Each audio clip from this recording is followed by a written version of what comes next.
The cashier told her that her card was declined. She tried to return the baby formula, and her 4-year-old daughter asked, "Mommy, is Rosalind going to be hungry again?" Again. That one word changed everything, because the man standing behind her in line was no ordinary man, and what he discovered that night when he followed her home made him do something that would change everything. The fluorescent lights of the Kroger on Westheimer buzzed like dying insects. Houston heat still clung to the parking lot outside, but inside, the air conditioning hummed a sterile lullaby over near-empty aisles. Most of the city had already gone home. The self-checkout machines blinked in patient silence. A janitor pushed a mop in slow, meditative circles near the frozen section. Johnny Thorne stood at checkout lane 4, placing a single bottle of Macallan 18 on the conveyor belt.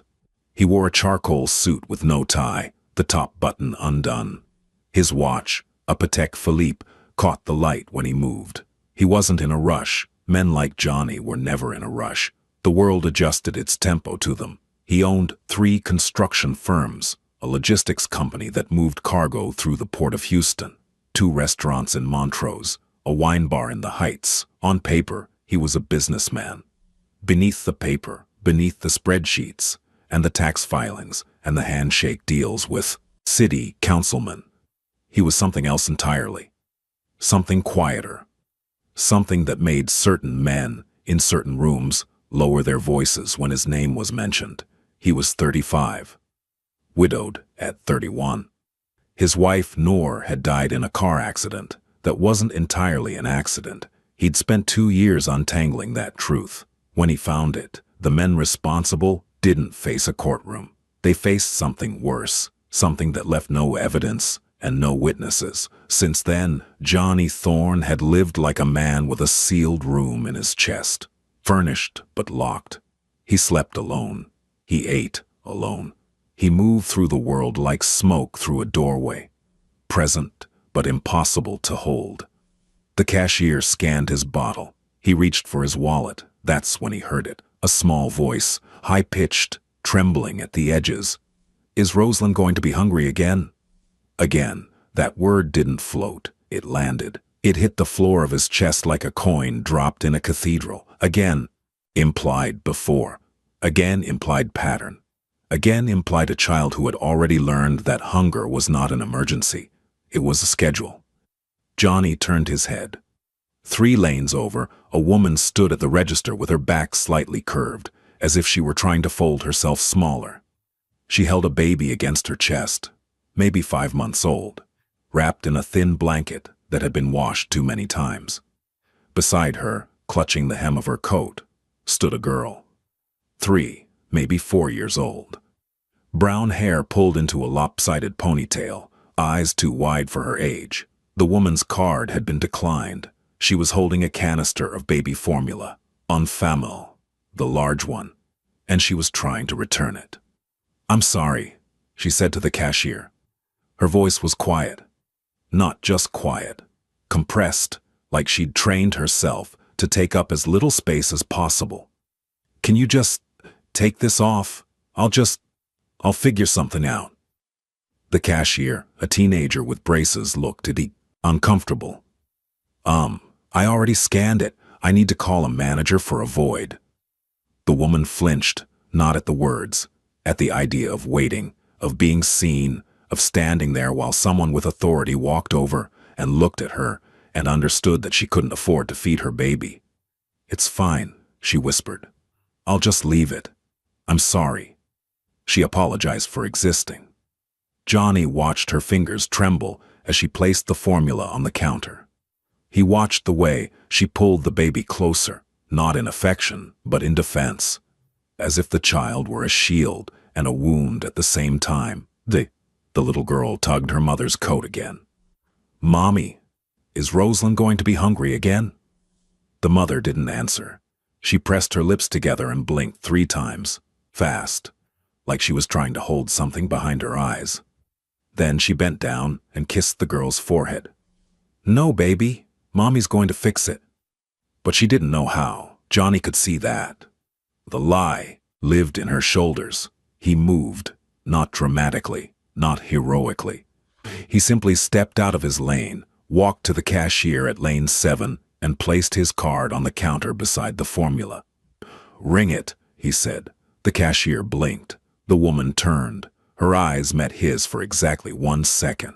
And in that second, Johnny saw the entire inventory of her suffering. Shame, gratitude, rage, exhaustion, the specific kind of pride that only exists in people who have been stripped of everything except their refusal to beg. "You don't have to," she started. "It's done," he said. Not cold, not warm, just factual. The way you'd tell someone the sun had already set. He didn't introduce himself. He didn't ask her name. He didn't smile. He took his Macallan, nodded once, not at her, but at something internal, some private calculation, and walked toward the exit. The automatic doors opened. The Houston night breathed against his face. He reached his car, a black Escalade with tinted windows, and placed the bottle on the passenger seat. He sat there, engine off. He watched the entrance. 3 minutes later, she came out, the baby on her chest, the girl holding her hand. A single plastic bag in the other. She walked with the kind of speed that comes not from purpose, but from the desire to disappear. She turned left, past the parking lot, toward the sidewalk. No car. She was walking. At 9:47 p.m. in Houston, with a baby and a 3-year-old. Johnny started the engine. He followed her, not fast, not close. He kept 3 blocks of distance, his headlights off for the last 2 turns. She walked for nearly 20 minutes, cutting through a neighborhood that smelled like exhaust and fried food, past a check-cashing place with bars on the windows, past a laundromat still open with a man sleeping inside. She entered an apartment complex on Cullen Boulevard. The kind of building that had been beige once, but was now the color of surrender. Cracked, stairwells, a security light that flickered like a dying heartbeat, a dumpster overflowing near the entrance. She climbed to the 2nd floor. Apartment 2C. The door closed behind her. Johnny parked across the street. He turned off the engine. He sat in the dark and watched the window. A light came on. Then, nothing. 37 minutes later, another car pulled in. A dented Dodge Charger with a cracked tail light. A man got out. Late 20s, maybe 30. Tall, unsteady. He walked like a man who had had 4 beers and thought he'd had 2. He climbed the stairs. Apartment 2C. The door opened. Closed. And then, through the thin walls, through the cracked window, through the humid night air, Johnny heard it. A voice, male, loud, not shouting yet, but loaded. The kind of voice that carries its violence in its rhythm, not its volume. "You spent how much? On what? You can't even buy formula, Eloan. You had 1 job, 1, and you couldn't even do that." Silence. "Look at this place. Look at you. You think anyone else would put up with this? With you, you'd be on the street without me. You and those kids. You know that, right?" Silence. "Say something." Silence. Then, the baby crying, sharp, thin, terrified. Then, the little girl. "Daddy, please don't yell." Then, his voice again, quieter now, worse, the kind of quiet that cuts deeper than screaming. "See what you did? You upset the kids. Every single time, Eloan. Every single time it's you." Silence. That silence. Johnny had heard men scream. He'd heard men beg. He'd heard bones break and breath stop. But nothing, nothing, sounded like a woman who had been taught that her silence was the only currency she had left. He gripped the steering wheel. His knuckles went white. He whispered, to himself, to the dark, to whatever part of him still believed in something. "I can't stay with my arms crossed." Johnny did not go to the police. He did not knock on the door. He did not confront the man in the parking lot. That is what amateurs do. Men ruled by impulse, by the fantasy of heroism. Johnny understood something most people didn't.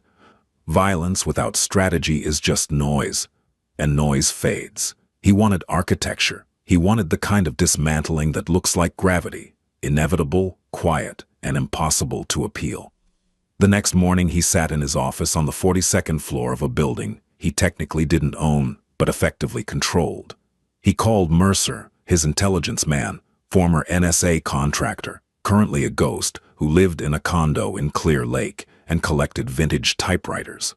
I need everything on a man named Briggs Ledford, lives on Cullen Boulevard, apartment 2C, late 20s, maybe early 30s. Drives a Dodge Charger with a cracked right taillight. Mercer didn't ask why. He never asked why. That was his most valuable quality. Within 48 hours, Johnny had a file.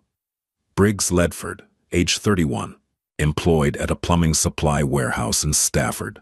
Annual salary, $41,000. Child support from a previous relationship. Unpaid. 3 credit cards, all maxed. A DUI from 2 years ago, reduced to a misdemeanor. A pattern of workplace complaints, showing up late, smelling like alcohol, verbal altercations with coworkers. But the interesting part wasn't the surface, it was underneath. Briggs had been skimming, nothing dramatic. An extra few hundred here, a phantom supply order there. He'd been filing false expense reports through his company's vendor system for nearly a year. Total estimated amount. Just under $19,000. Not enough to trigger an internal audit, but more than enough to trigger a federal one, if someone knew where to point the flashlight. Johnny closed the file. He didn't smile. He didn't feel satisfaction. He felt something colder and more patient, the feeling of a man who has found the exact thread that, when pulled, will unravel everything. But not yet. First, he needed to understand the full picture, because the woman, Elowen, wasn't just a victim of a bad man. She was trapped in a system, and Johnny had learned long ago that you can't free someone by destroying their cage if they don't know the door is open. Over the next 2 weeks, Johnny watched. Not every night, not obsessively, but enough. He learned the rhythm. Mondays, Briggs came home sober. He'd play with Ivy, the older girl, for about 15 minutes. He'd hold the baby, Rosalind, and make sounds that were supposed to be fatherly. He'd tell Elowen she looked nice, even though she wore the same 3 shirts in rotation. On those nights, Johnny almost doubted himself, almost thought he'd misread the situation, because the man laughing on the couch, bouncing a baby on his knee, didn't look like a monster. He looked like a father, and that was the most dangerous part, because it meant Elowen saw it too. She saw the man she wished he was, and she clung too. That version, the way a drowning person clings to driftwood. Tuesdays through Thursdays, the drinking escalated. The comments started small. Why isn't dinner ready? Became you can't do anything right. Became my mother warned me about women like you. One Wednesday night, Johnny heard a conversation that made him pull out a notepad and write down every word. Not for evidence, for understanding. Briggs had come home with flowers. Dollar store carnations still wrapped in cellophane. He'd handed them to Elowen and said, "I got these for you, because I love you. You know that, right?" She'd taken them. "Thank you, Briggs. I just feel like you don't appreciate me sometimes. Like I work all day, and I come home and you're sitting here and the apartment's a mess, and the kids are crying, and I need you to try harder, El, for us." "I know, I'm sorry." "Don't be sorry, just be better." The cruelty of that exchange wasn't in its volume, it was in its structure. He'd wrapped an insult in a gift, he'd delivered contempt in the packaging of love, and she'd accepted both, the flowers and the blade, because she could no longer tell the difference. This was not a man who hit, this was something more insidious. This was a man who had figured out that you don't need fists when you have words, that the most effective cage isn't made of bars, it's made of beliefs. And he had spent years building Elowen's cage, brick by brick, insult by insult, until she lived inside it voluntarily. By Friday, the cycle peaked. The yelling, the accusations, the sound of something hitting a wall. Not her, not yet, but close enough to make the distinction irrelevant.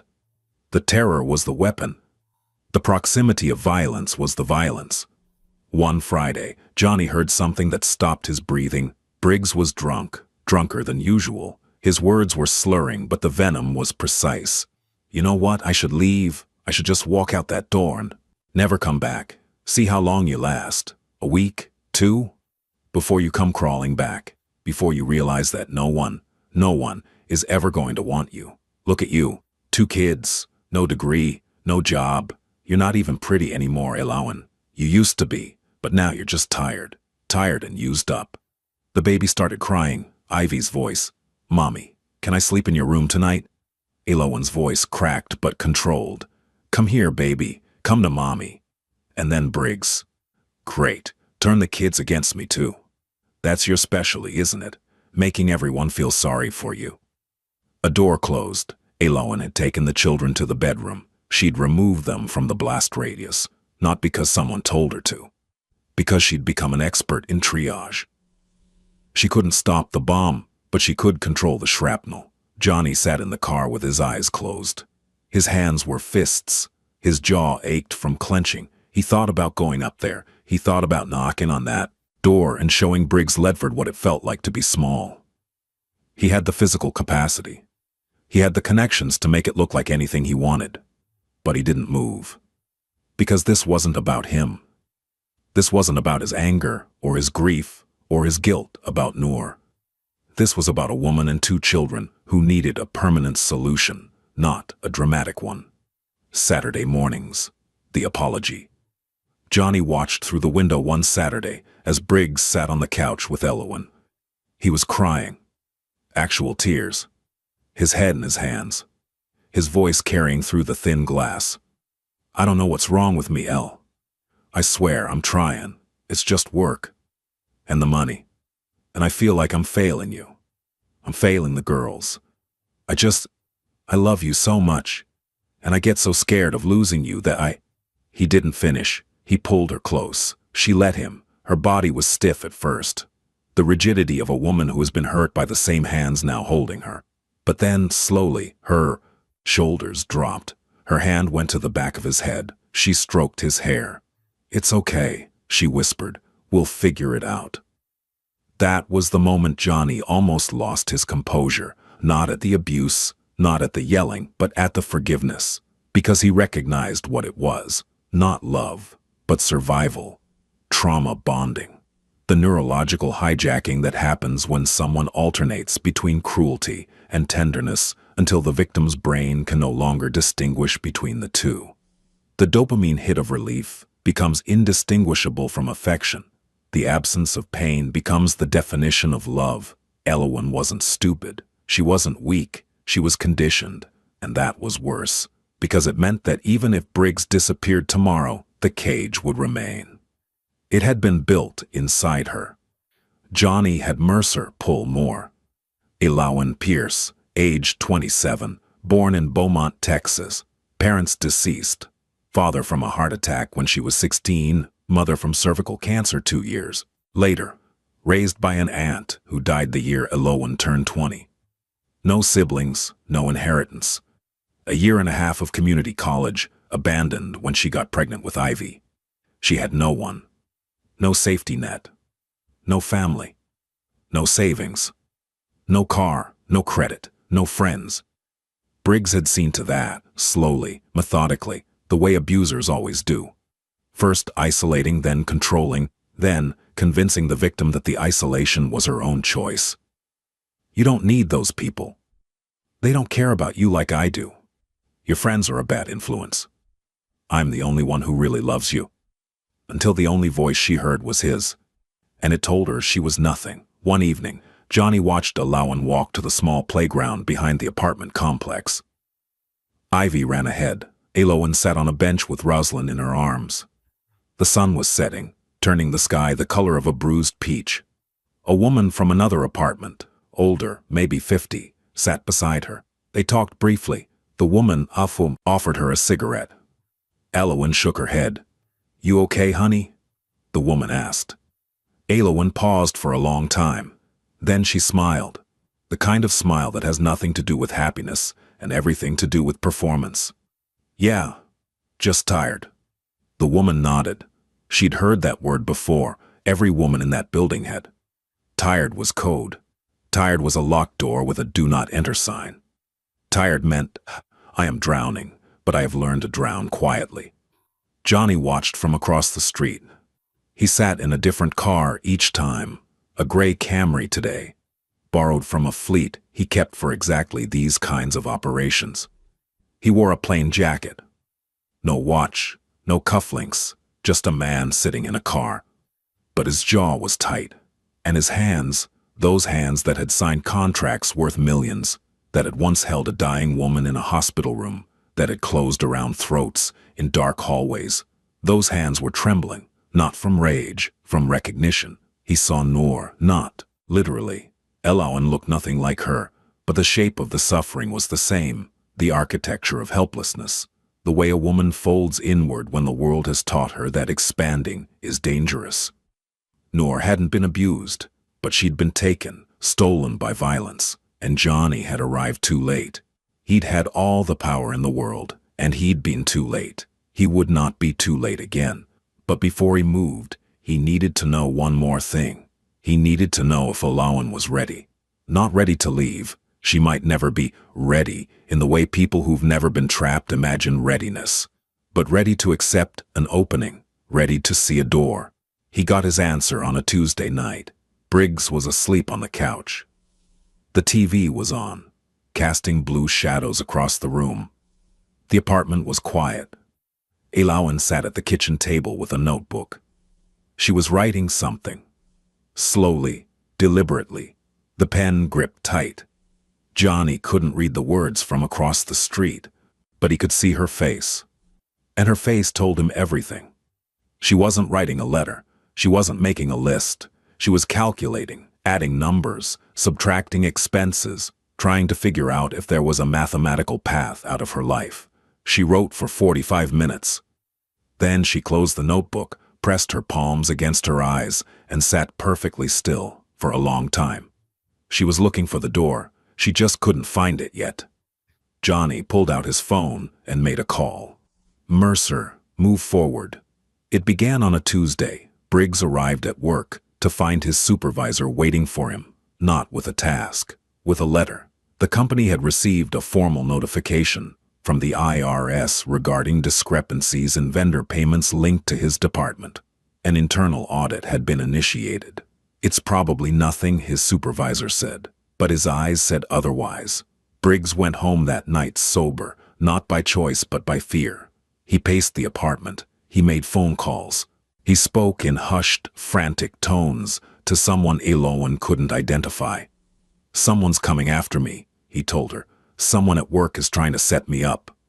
Elowen said nothing. She fed Rosalind. She braided Ivy's hair. She moved through the apartment like water around a stone.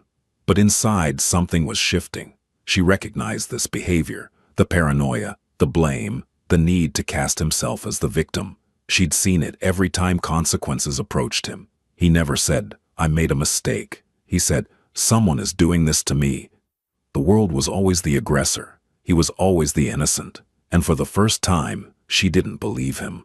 The next day, Briggs was called into a meeting with HR. The audit had found irregularities, $18,700 in falsified vendor invoices submitted under his employee ID. He was placed on administrative leave pending investigation.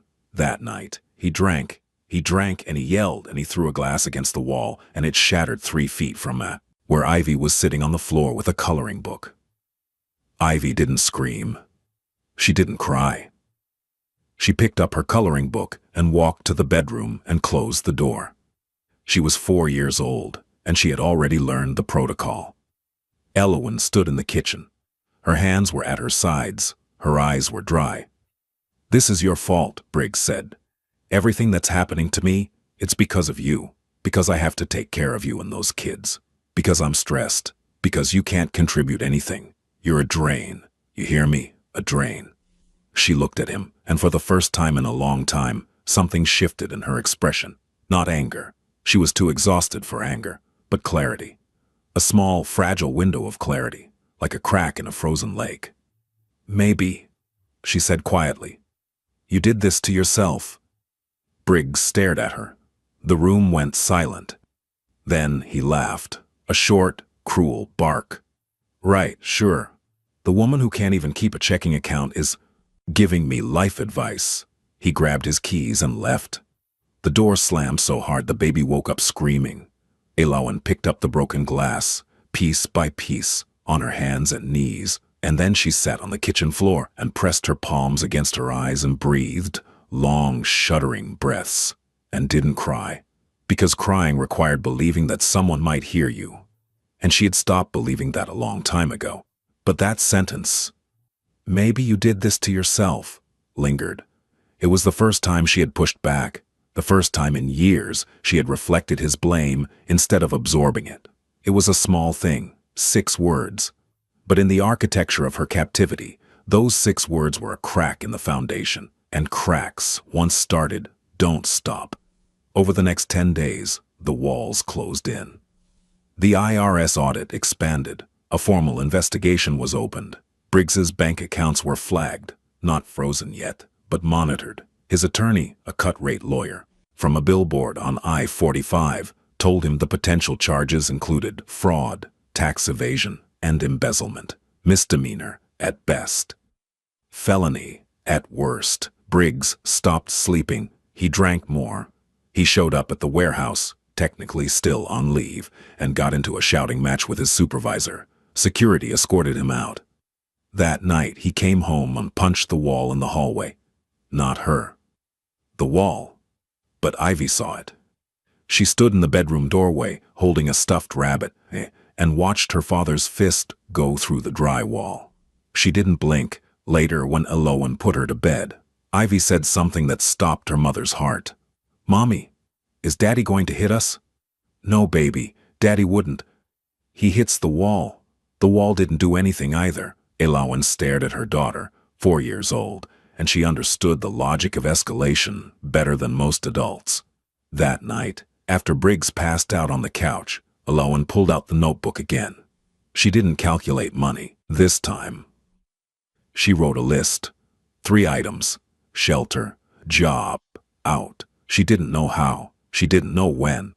But for the first time, she was planning an exit, not fantasizing.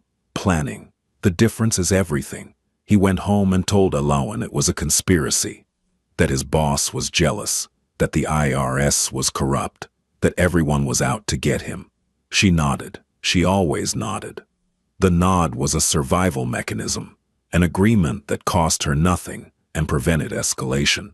But something had changed. That crack in the frozen lake.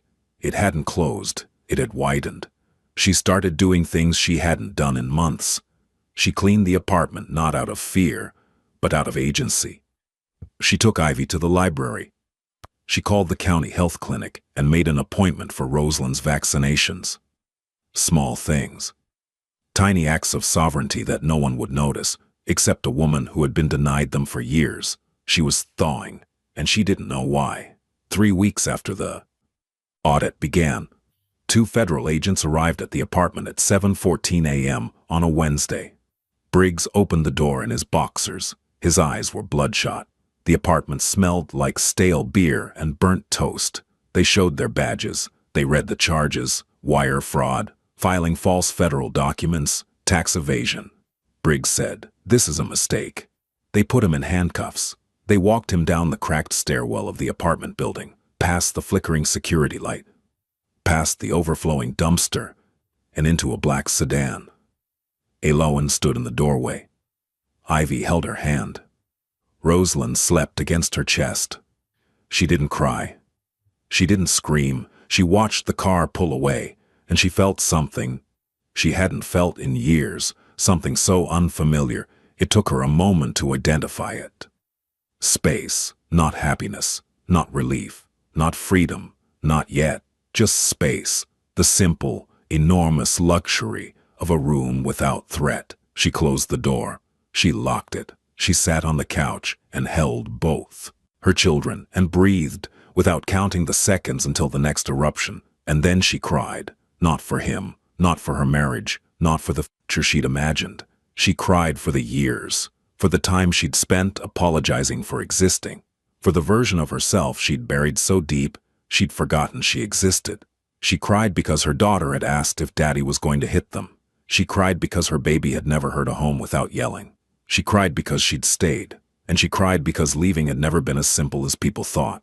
When she was done, she washed her face. She made breakfast. She sat with Ivy at the kitchen table and ate scrambled eggs in a silence that for the first time, felt like peace. Across the street, in a gray Camry, Johnny Thorne watched the federal car disappear around the corner. He made no call. He sent no message. He simply sat in the silence and let it be enough. The charges were financial, not domestic. That was deliberate. If Briggs had been arrested for abuse, the system would have given him a restraining order in 60 days. He'd be out. He'd be angry. He'd be dangerous. But financial crimes? Those came with federal prosecutors, pre-trial detention, asset freezes. The kind of machinery that doesn't forgive and doesn't forget. Johnny had not rescued her. He had removed the obstacle. The difference mattered. 6 weeks passed. Elawan's world didn't transform overnight. That's not how it works. The first week, she didn't leave the apartment except to buy groceries. The second week, she had a panic attack in the cereal aisle because a man behind her raised his voice at his child. The third week, she called a domestic violence hotline and spoke for 40 minutes and cried for the first time in a year. By the fourth week, she had an appointment with a counselor. By the fifth, she had applied for food assistance. By the sixth, she had enrolled Ivy in a Head Start program 3 blocks away. Progress was not linear. Some days she woke up and felt like she could breathe. Other days she woke up and reached for her phone to text Briggs, to apologize for something she hadn't done, to check if he was okay, to make sure he wasn't angry. The phantom limb of trauma bonding. Her therapist called it the echo.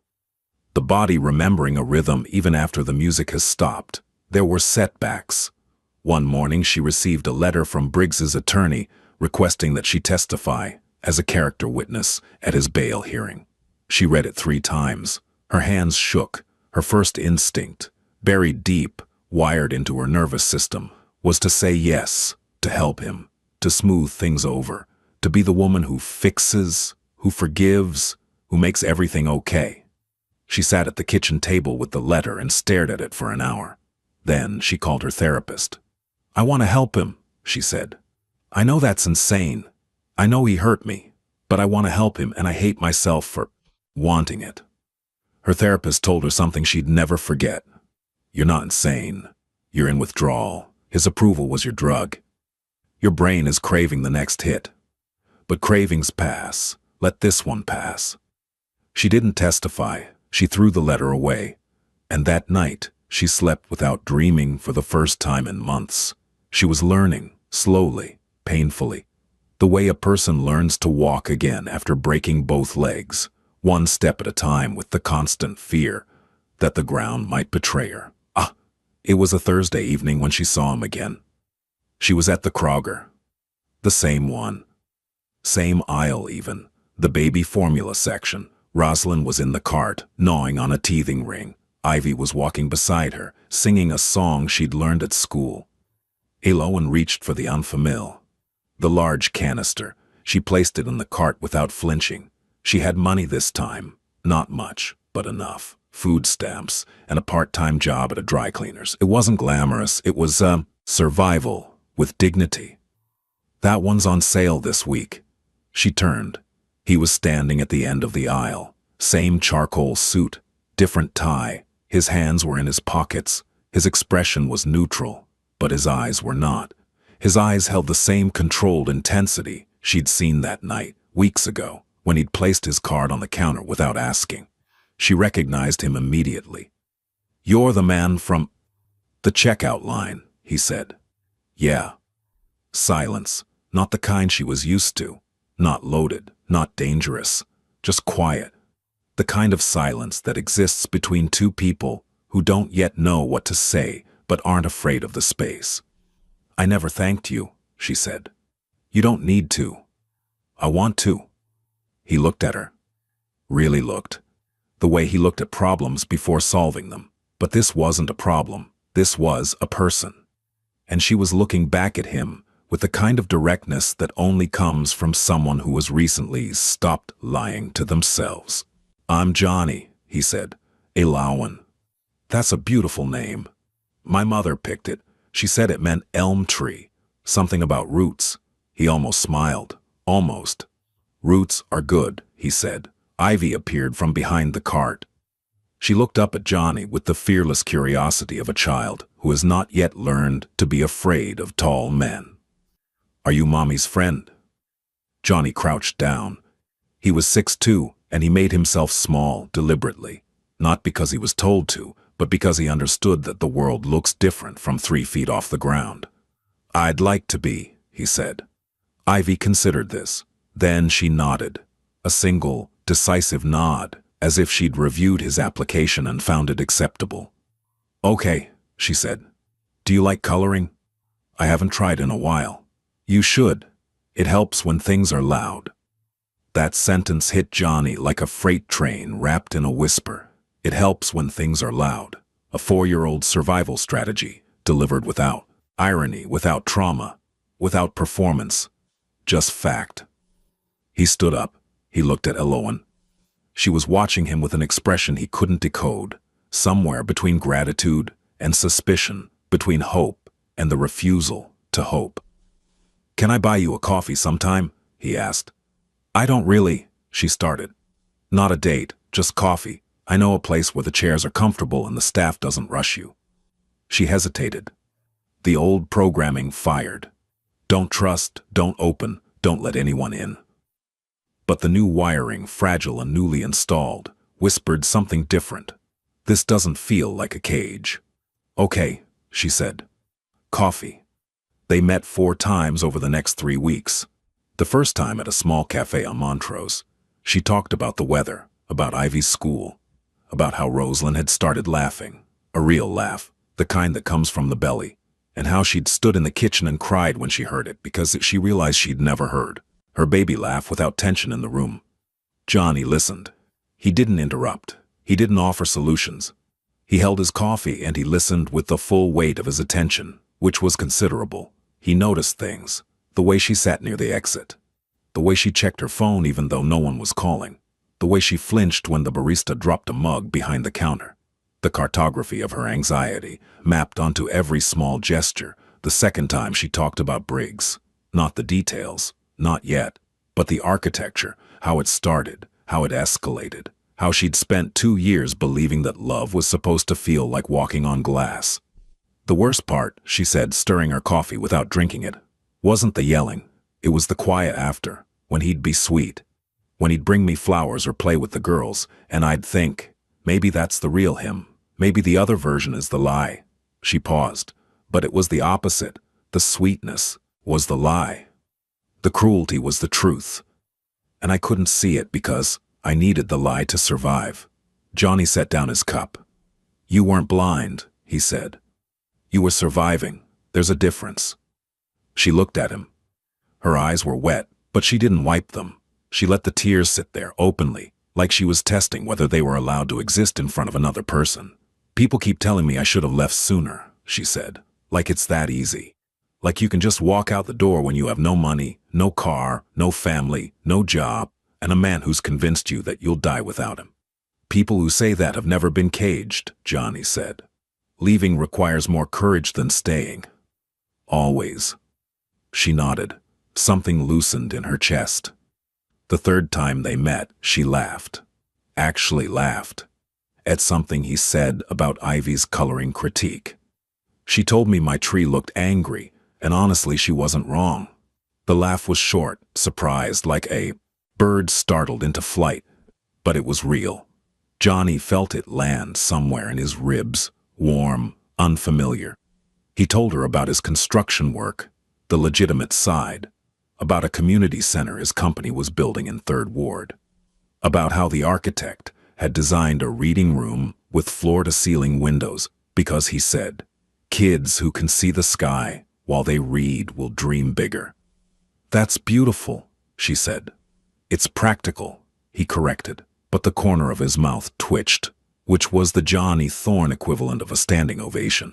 The 4th time, she told him about her parents, about losing them young, about the aunt who raised her, and then died, about the specific kind of loneliness that comes from having no one to call when the world breaks open. "I think that's why I stayed with Briggs," she said. "Not because I loved him, because I was terrified of being alone again, of having no one." He knew that. He used it. "You're not alone now," Johnny said. "You after" was the first time he'd said anything that could be interpreted as personal. And he'd said it simply, without performance, without expectation, the way you'd state a geographical fact. "You're not alone now. The sky's blue. Houston is humid. You're not alone now." She looked at him for a long time. "Who are you, Johnny Thorne?" "A man who pays attention." "That's not an answer. It's the only one I have right now." Over the next month, Johnny did what he did best. He built infrastructure. He didn't give her money. He didn't buy her a car. He didn't install himself as a replacement for Briggs. He was careful, surgically careful, about the difference between help and control. He connected her with a legal aid organization that specialized in domestic abuse cases. They assigned her a pro bono attorney who immediately filed for a protective order and began custody proceedings. He put her in touch with a woman named Rhonda Ashwick, who ran a nonprofit that helped single mothers find employment. Within 2 weeks, Elawan had a job. Data entry at a healthcare company in the medical center. It paid $17 an hour. It wasn't wealth, it was foundation. He arranged for Ivy to attend a subsidized daycare affiliated with one of his construction firm's community programs. He didn't tell Elawan about the affiliation. She didn't need to know that the daycare existed, because a man who controlled half the underground economy in Houston had decided that her daughter deserved finger painting and nap time. He found a counselor, Dr. Linnea Thorne, no relation, who specialized in trauma bonding and complex PTSD. She accepted Elawan's insurance. Every door he opened from behind. Every resource he provided, he framed as coincidence or community. He never said, "I did this for you." He said, "I heard about this program," or "someone mentioned this organization." Because he understood something that most powerful men don't. Real power isn't about being seen. It's about making the world move without anyone knowing who pushed. And slowly, like the tide coming in, so gradual that you don't notice until your feet are wet, Elawan began to rebuild. She smiled more. She stood straighter. She started wearing colors, a blue blouse, a yellow scarf, instead of the muted grays and blacks that had been her uniform of invisibility. She moved out of the Cullen Boulevard apartment. Johnny's nonprofit contact found her a subsidized 2-bedroom in a safer complex near the medical center. Close to work, close to Ivy's daycare, close to a park where Rosalind could crawl on grass instead of concrete. The first night in the new apartment, she sat on the floor, no furniture yet, just sleeping bags and a box of kitchen supplies, and looked at the clean white walls and the working lock on the door and the window that didn't rattle when trucks passed. Ivy came and sat beside her. "Is this our house?" she asked. "Yes, baby, this is our house." "Just ours?" "Just ours," Ivy smiled, a real smile. The kind she used to give before she learned to check doorways for danger. "I like it here," she said. "It's quiet." Quiet. The most precious word in their vocabulary. A word that had once meant waiting for the next eruption, and now meant peace. Ivy stopped flinching when doors closed loudly.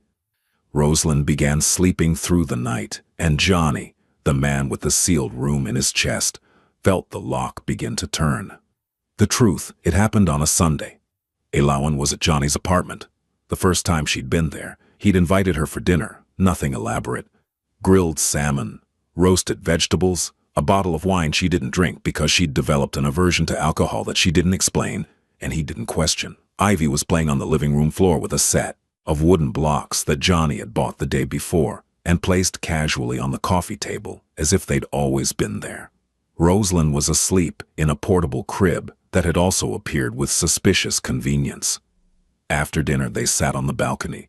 Houston stretched out below them, a lattice of lights and highways and heat. The air was thick and still.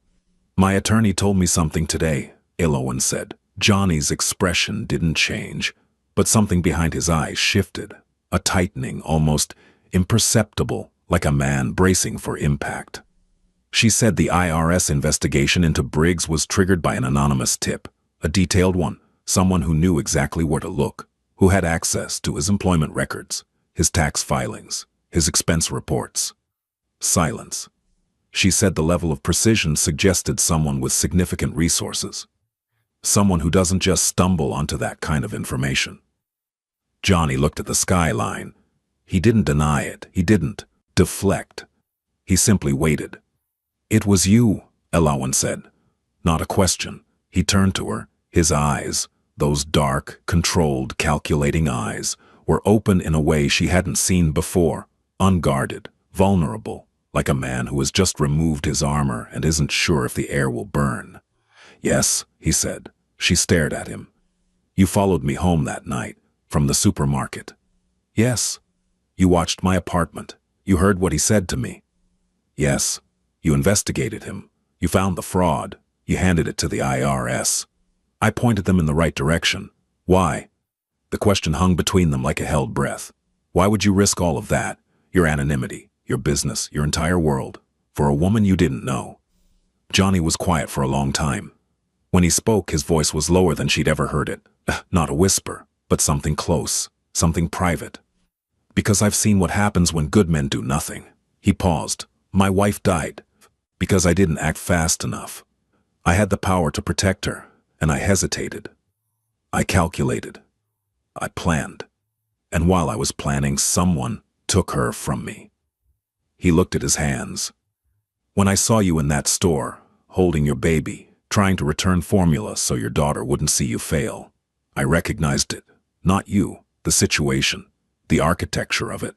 Someone being crushed slowly, in a way that no one notices until it's too late." He looked back at her. "I decided I would not be too late again." Elawan's breath caught. Not in shock, in understanding. The kind of understanding that comes when two fractured people look at each other and see their own cracks reflected back. She didn't speak for a long time. Then, "You should have told me. Would you have let me help?" "No. That's why I didn't tell you." Another silence, longer this time, but not empty, full. Full of everything that had happened between a supermarket checkout line and this balcony. Full of formula and silence, and cracked stairwells, and the sound of a child's voice saying again, "I'm not angry," she said. "You have every right to be." "I know. I'm choosing not to be. Because for the first time in my life, someone used their power to protect me instead of control me. And I don't know what to do with that yet, but I know it matters." She reached across the space between them and placed her hand on his. His fingers closed around hers, slowly, carefully, the way you'd hold something you've waited years to touch. Neither of them moved. The city hummed below. The air was warm, somewhere in the apartment. Ivy laughed at something the blocks had done, and Rosalind shifted in her sleep. Then, slowly, like the last page of a book you've been reading all night, Elowen leaned forward, and Johnny, the man who controlled empires from shadows, the man who spoke in silences and moved like smoke, the man who had locked a room in his chest and thrown away the key. Johnny leaned in too. The kiss was not passionate. It was not cinematic. It was slow and soft and tasted like relief. Like the first breath after holding your head underwater. Like the word safe, spoken aloud for the first time. When they pulled apart, she was crying, not in sadness, in arrival. "I don't know what this is," she whispered. "Neither do I," he said. "But I'm not going anywhere." 7 months later, the Kroger on Westheimer, 6:30 p.m. The store was busy this time. Families, couples, a teenager arguing with his mother about cereal brands. The fluorescent lights still buzzed, but the sound didn't bother Elowen anymore. Nothing about this store bothered her anymore. She pushed the cart down the baby formula aisle. Rosalind sat in the cart seat, 12 months old now, babbling with the kind of indiscriminate enthusiasm that only babies and drunk poets possess. Ivy walked beside the cart, carrying a small basket of her own, because Johnny had given it to her last week and told her she was chief assistant shopper, a title she took with devastating seriousness. Elowen reached for the enfamel, the large canister. She placed it in the cart. She went to the checkout. Lane 7. Same register. She swiped her card. Approved. She didn't flinch. She didn't hold her breath. She didn't mentally calculate the remaining balance or rehearse an apology for existing. She just paid, like a person, like a woman who had finally been given the thing she was owed from the beginning. The right to stand in a supermarket and buy food for her child without it being an act of courage. Outside, the Houston evening was still warm, but softer now. The first week of October, when the city remembers that other seasons exist. She loaded the groceries into the back of a Honda Civic. Used, modest, hers. Johnny had found it. She had paid for it. That distinction mattered. She buckled Rosalind into the car seat. Ivy climbed into her booster. And there he was, leaning against his Escalade. 2 spaces over, arms crossed, charcoal suit, no tie. The Patek Philippe catching the last of the daylight. He'd been waiting, not because he needed to, but because there were some things worth standing still for. How was shopping? He asked. Ivy made the cashier scan each item individually so she could watch the price appear. It took 17 minutes. Thorough, I respect that. Ivy appeared at his side. She looked up at him with the same fearless certainty she'd had from the first day. The certainty of a child who has decided something and will not be moved. Johnny. Yeah. Are you staying? He crouched down, eye level, the way he always did. I'm not going anywhere, he said. Ivy nodded. Then she took his hand, small fingers wrapping around 2 of his, and pulled him toward the car. Good.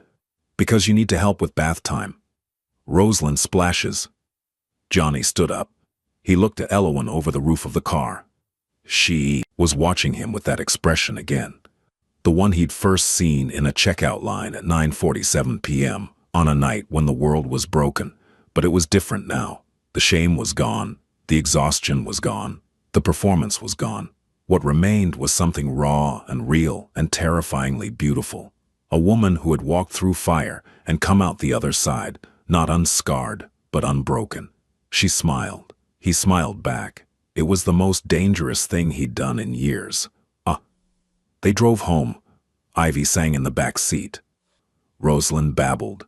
The city blurred past the windows, lights, and highways, and the endless, sprawling promise of a place that never stops reinventing itself. And Johnny Thorne, the man who had built an empire from shadows, who had dismantled a man's life with a phone call and a file, who had once believed that the sealed room in his chest would stay locked forever. Johnny Thorne drove toward a small apartment with 2 kids in the back seat and a woman beside. Him who had taught him something no amount of power or money could buy. That the bravest thing in the world is not strength, it's staying.